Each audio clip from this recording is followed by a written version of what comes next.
The Great Gospel of John, Volume 1. Second Day in Sisha, Chapter 75, Dealing with Criminals. Says Simon Peter, "Yes, Lord, we have indeed understood it profoundly. Yet this thing has its drawback in that, in my opinion, and in line with your teaching, if all punishment is to be abolished, then the transgressors would soon multiply like the grass on earth and sand in the sea. Wherever a law is given, it has to be sanctioned with a corresponding punishment, or it should be as good as no law at all. Or can a law prevail without sanction?" I said, "My dear Peter, here you judge like one blind judges the colour of light. Go and look at the zoos of the dignitaries. There you shall see all kinds of animals, tigers, lions, panthers, hyenas, wolves, and bears. If such beasts were not kept in powerful cages, what life should be safe in their vicinity? But what folly to cage also the gentle lambs and pigeons. Hell, of course, requires most severe laws, coupled with the most painful sanctions. But my kingdom, which is heaven, requires neither law, let alone any sanction. I have not come to educate you for hell through the sanctioned severity of the law, but for heaven through love, meekness, and truth. If I now liberate you from the law by my new teaching from the heavens, showing you the new path through the heart to the true, everlasting, freest life, who do you want to live always judged and condemned under the law, without considering that it is better to die 1,000 times bodily in the freedom of love than to walk in the death of the law just for one day? It goes without saying that thieves, robbers, and murderers must be caught and imprisoned, for they are like the wild, ferocious beasts that as images of hell live in holes of the earth, day and night on the lurk for prey.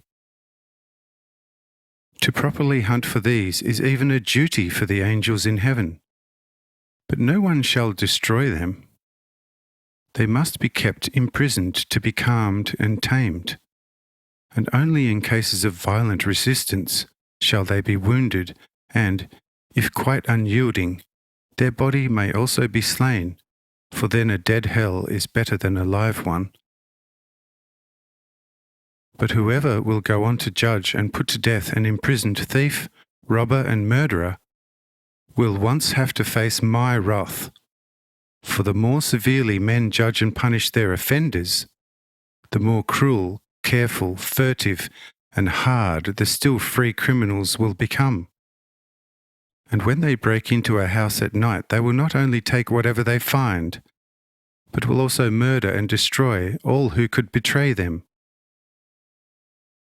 If, however, you abolish the severe judgment, and wisely suggest to all people to give the one who should ask someone for a shirt also the coat, then thieves would still come to you asking for this and that, but they will not rob or murder.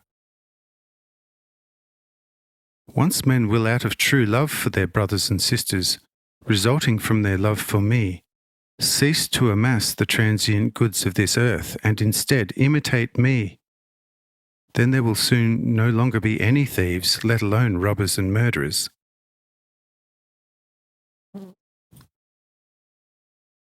Whoever thinks that through severe laws and increasingly harsher judgment, all offenders will eventually be eliminated is grossly mistaken.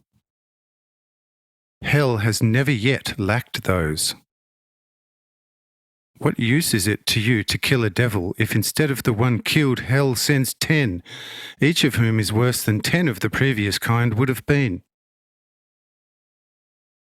If the evil one, when he comes, finds that he is opposed again by evil, he becomes enraged and turns into a complete Satan. But if he finds nothing but love, meekness, and patience, he desists from his evil act and continues on his way. When a lion sees a tiger or another enemy approaching him, he soon gets enraged, leaps at him with all force, and destroys his enemy. But he will allow a weak little dog to play with him and becomes quite gentle. And if a fly comes and settles on his strong paws, he will hardly look at it and let it fly away unhindered. For to catch gnats and flies is beneath a lion. That will also be every powerful enemy's attitude towards you, unless you oppose him with force. Therefore, you should rather bless your enemies than catch, judge, and imprison them. And you will gather live coals over their heads, and thus prevent them from harming you. With love, meekness, and patience, you will succeed everywhere. But if you judge and condemn people, who, notwithstanding their blindness, are still your brothers, you will, instead of the blessing of the gospel, sow only curse and discord among men on this earth. Therefore, you have to be fully my disciples in word, teaching, and deed, if you want to be and become my servants in the spreading of my kingdom on earth. If you don't want this, however, or if it seems too much effort or not right to you, then it is better for you to return home. I nevertheless am able to raise disciples from stones for myself.